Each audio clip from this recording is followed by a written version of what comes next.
Bonjour à tous, bienvenue chez GameTech, ici Sainet Tatzeris, bienvenue dans les petites news de Yu-Gi-Oh! 26, si je me rappelle bien.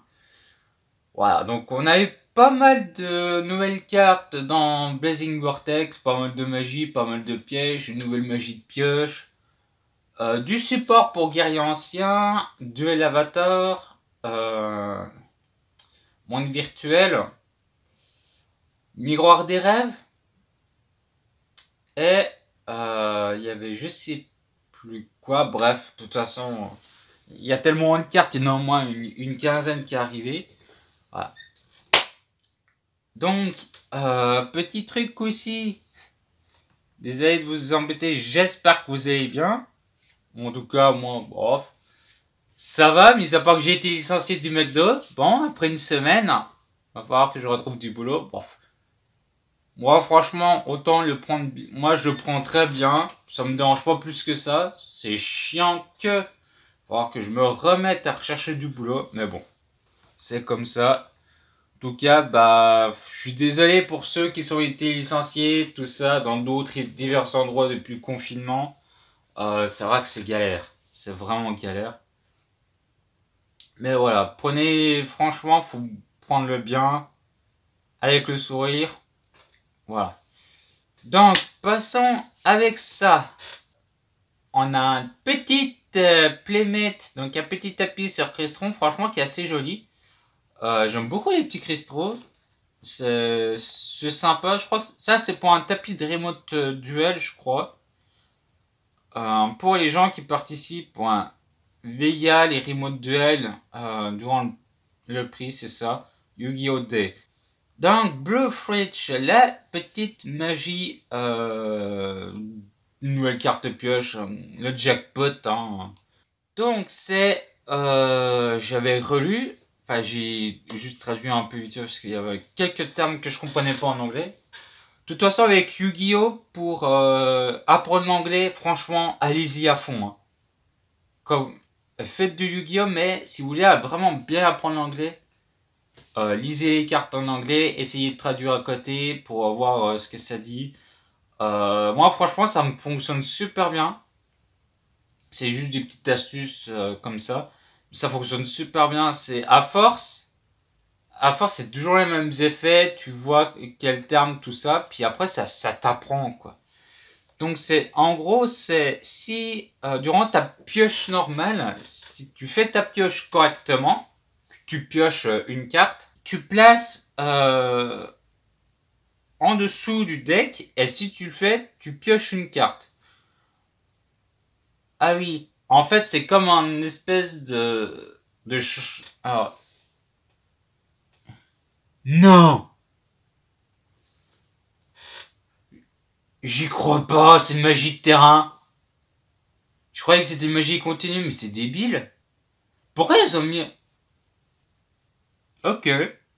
Alors là, par contre, je trouve ça con. Je trouve ça con parce que c'est pas une magie continue, c'est une magie de terrain. Ah, c'est marrant ça. Mais je vois pas l'intérêt en fait. Là, par contre, je me pose la question pourquoi ils ont choisi le terrain au lieu continu. Là, c'est juste mon petite opinion. Je trouve que ça sert à rien quoi. Une magie de terrain, faut que ça prenne tout le temps en entier quoi.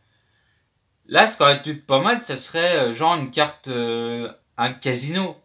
Pas un truc comme ça. Pour une machine de terrain, ouais, bof. L'artwork, il est pas super. Hein. Ouais. Mais, je vais revenir à ce que je disais au début, ça ressemble un peu à un changeur de cartes. Parce que le changeur de cartes, c'est tu pioches, tu renvoies, durant ta pioche normale, c'est, tu peux renvoyer ta carte dans le deck, tu mélanges et tu pioches derrière. Là, c'est carrément, c'est tu pioches, tu la révèles. Ah oui, vous pouvez, ouais, tu la révèles et tu la places en dessous du deck. Et si tu le fais, tu pioches une carte. Donc du coup, ça te permet en fait de modifier ta pioche. En fait, elle est super intéressante, je trouve. Donc du coup, pour les decks Exodia, franchement, c'est cool. Après, ça dépend peut-être des decks, mais certains decks, je la vois pas utiliser. Ensuite, quand vous piochez une carte par cet effet, vous pourrez révéler une de ces cartes de pioche, envoyez-la au cimetière, et si tu le fais, tu places la carte révélée bottom, en dessous du deck, et si tu le fais, tu le pioches une carte. Ah non, quand vous avez pioché une ou plusieurs. Ah, c'est quand tu as pioché une ou plusieurs cartes. Oh. Ça pourrait être drôle, ça, avec des destructions de main. Enfin, je sais pas ce que vous en pensez, mais ça peut être drôle. Je pense que Enix, il va chercher celle-là. Parce que ça a un effet assez stupide. Vu qu'il aime bien le genre de carte. Mais c'est drôle, en effet. Je pense que peut-être que je m'en approprierai si jamais j'en ai. Parce que c'est drôle à jouer, je trouve. Je trouve ça fun. Moi, ce que j'aime bien dans Yu-Gi-Oh! C'est par rapport à un genre de petites cartes comme ça qui ne servent pas à grand chose. Je veux vraiment essayer de faire des petits decks, d'essayer des petits combos juste pour rendre le deck fun à jouer en fait.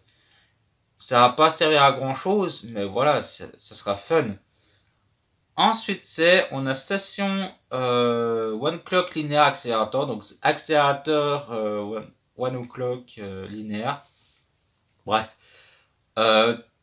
Tu peux activer une carte de ce nom par tour. Et durant la battle, déclarer un nombre 1 ou 6. Choisissez un monstre à effet que votre adversaire contrôle. Et si tu le fais, choisissez un monstre par rapport au nombre des niveaux. Par rapport au nombre déclaré par rapport à son niveau X, plus le nombre de cartes que votre adversaire contrôle égale au nombre de cartes dans votre cimetière. Envoyez des cartes depuis votre dessus de votre deck au cimetière au nombre déclaré, et si tu le fais, tu renvoies des cartes que l'adversaire contrôle dans le deck face recto par rapport au nombre de cartes envoyées au cimetière par cet effet. Si vous ne le faites pas, vous pouvez vous perdez des points de vie égaux au nombre déclarés x 500. Oh, c'est drôle. En fait, c'est super fort. Ça te permet d'envoyer des cartes dessus de ton deck et de renvoyer des cartes adverses face recto par rapport au nombre de cartes envoyées au cimetière, mais tu le renvoies dans le deck. Mais si tu le fais pas, tu perds des points de vie déclarés par rapport au nombre de cartes x 500. Il va falloir faire gaffe. C'est à double tranchant, mais c'est drôle. Ça, je le vois bien peut-être dans des Shadow. Dans des decks Shadow, ça va être incroyable. Ou alors Editch ou... Non, mais la carte, franchement, je la trouve incroyable. Après, c'est juste mon avis personnel. Il y en a peut-être pas qui trouvent ça foufou, mais... Moi, je la trouve très sympa. Par rapport au nombre de cartes déclarées x 500, quand tu perds des points de vie x 500, donc 500, 1000, t'as vite fait de te prendre en 4 cartes, 2000 de PV, ou même plus. Hein. Mais je pense qu'au niveau des decks burn que tu utilises, par exemple, si tu t'infliges des dommages par effet, tu les renvoies à l'adversaire, ça pourrait être drôle. Et je vous donne juste des petits combos. Si vous avez d'autres petits combos assez intéressants, n'hésitez pas à les mettre en commentaire.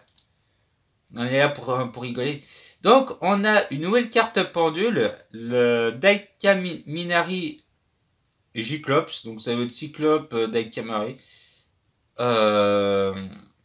C'est un support pendule. En fait, c'est une fois par tour effet pendule. Ah, c'est un Sainto. Donc, il est niveau combien? Il est niveau 4, échelle pendule 5, et c'est un monstre synthétiseur. Ça, je savais pas. Donc, son effet pendule, c'est une fois par tour, tu peux cibler un monstre pendule que tu contrôles et un monstre que l'adversaire contrôle. Tu changes la position de combat. Ça peut être sympa, je pense. À voir. Vous me direz ce que vous en pensez. Ensuite, c'est son effet monstre. Si cette carte est invoquée spécialement depuis l'extra deck est utilisée pour une invocation synchro, bannissez-la. Si cette carte est invoquée normalement, tu peux changer cette carte, la position de combat.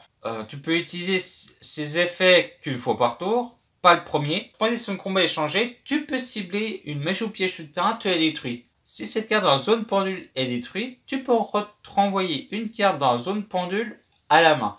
Alors, cet effet-là, pour certains monstres pendules, je vois pas trop l'intérêt.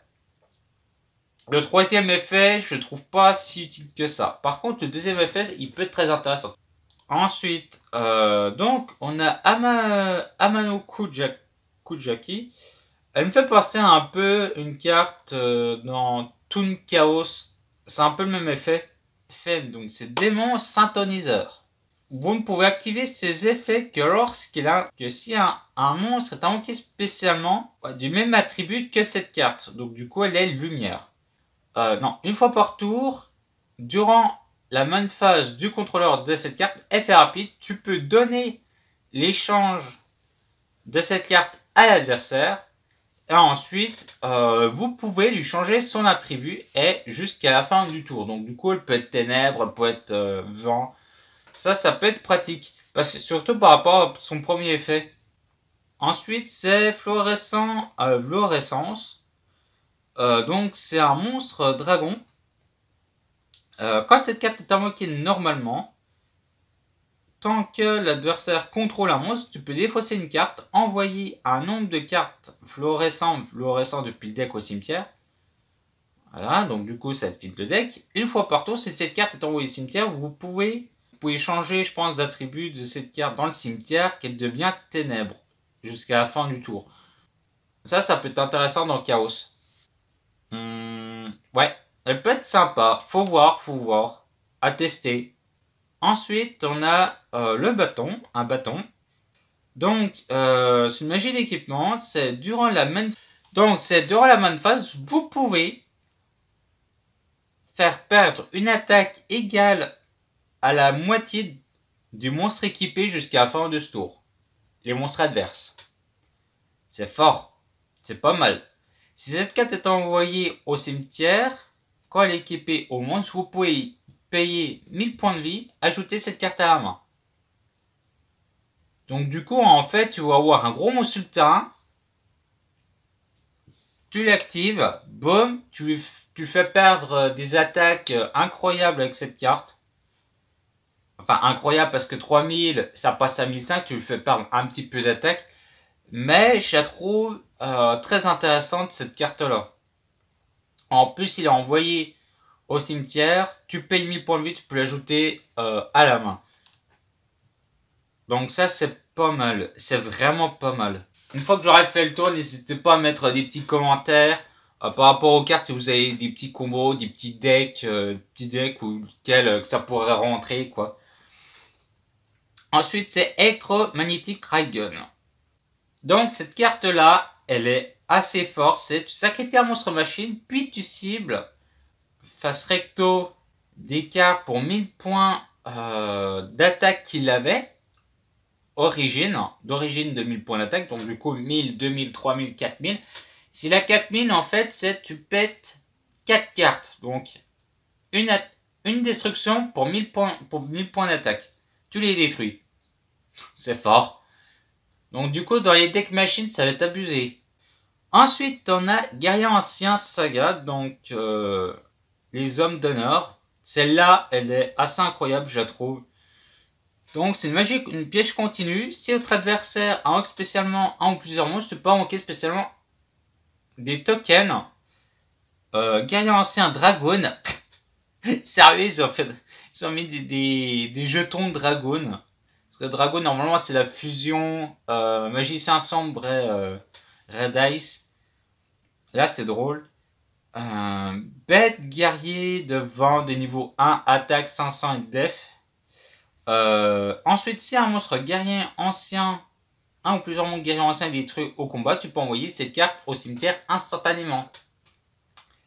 Voilà, donc du coup, ça te protège tes monstres au combat. Quand cette carte ou effet est activée qui cible un monstre guerrier ancien, un ou plusieurs monstres sur le terrain, vous pouvez bannir cette carte depuis le cimetière et annuler l'activation. Il veut essayer de détruire un de tes guerriers anciens, tu l'envoies au cimetière. Et ensuite, il veut essayer de cibler un de tes monstres guerriers anciens après, durant la même phase de haut au combat. Tu la bannis instantanément à la place. Enfin, t'annules l'activation. Donc du coup, c'est fort. Elle est incroyable. Enfin, pas si incroyable que ça, mais c'est fort. C'est pas mal. Ensuite, monde virtuel. Zwang, wow. Alors, celle-là, c'est...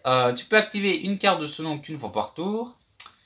Durant la battle phase, si vous contrôlez aucune carte monde virtuel, tu peux cibler un monstre face recto sur le terrain, tu changes la position de combat.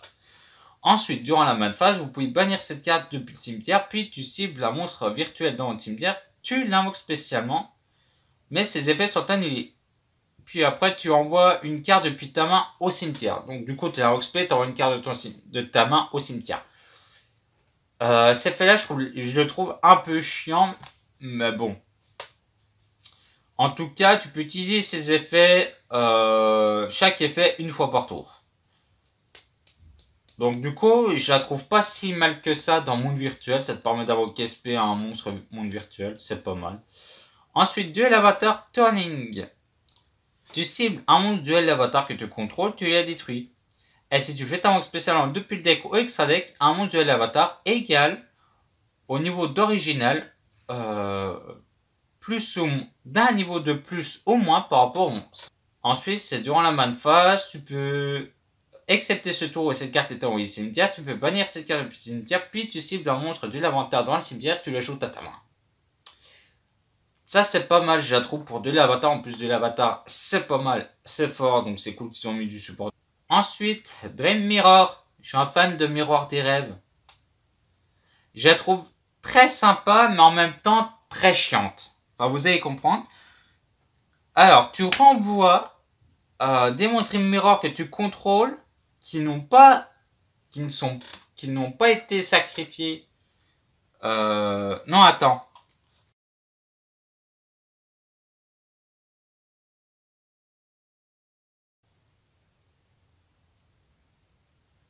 Oh, c'est fort! 3, 2, 1. En fait, Miroir des rêves, ça va devenir un niveau au-dessus. Parce que là, cette piège, c'est vraiment le truc qu'il me fallait. En gros, les monstres Miroir des rêves que tu contrôles, qui ont sacrifié pour utiliser son effet rapide. Parce que les monstres Miroir des rêves, en fait, c'est tu sacrifies. T'as un effet rapide. Si tu contrôles Miroir des rêves de la joie ou Miroir des rêves de la terreur, selon le type de monstre, par exemple, avec Miroir des rêves de la joie, tu contrôles Ekilos, Mara des Miroirs des rêves. Donc du coup, ta Miroir des rêves de la joie, tu vas le passer du côté lumière. Là, ça va être complètement autre chose. C'est, au lieu de le sacrifier, tu vas le renvoyer dans le deck pour invoquer SP l'autre. Par contre, il y a un truc que je trouve chiant dans Miroir des rêves, c'est les terrains.